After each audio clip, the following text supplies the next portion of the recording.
在地新闻继续来到澎湖的七美海峡，有一种极悬海青，讲大声叹，已经大大妨害到酸乌礁的生态。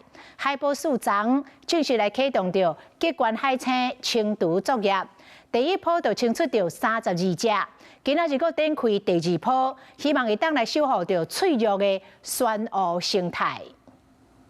一只手提台湾经典的家枝叶，另外一只手提长叶啊，上千千夹着一只规身躯拢是刺的极悬海青，当作溜达家己收要去地下内底。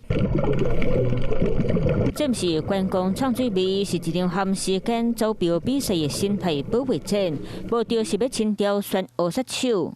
极悬海青，佮叫做魔鬼海青，粗粗杂杂外皮有毒腺细胞会分泌毒素，体型上大只会当发到80公分，但年会当生3亿粒卵。若是有1%活落来到300万只海青会当顺利生存。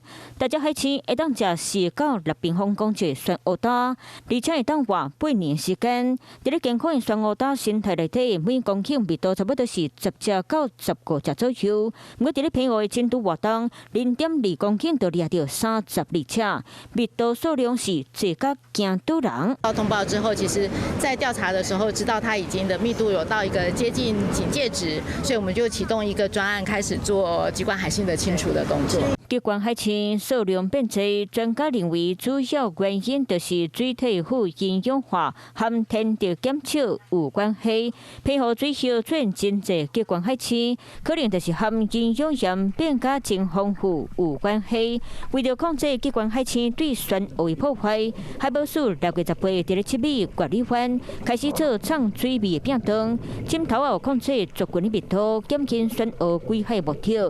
今仔日会个变动第2摆，希望当守护脆弱的酸乌生态。Hello， 我是林仙怡。想要抢先掌握最及时的新闻资讯吗？赶快订阅、按赞、开启小铃铛，锁定华视新闻 YouTube 频道。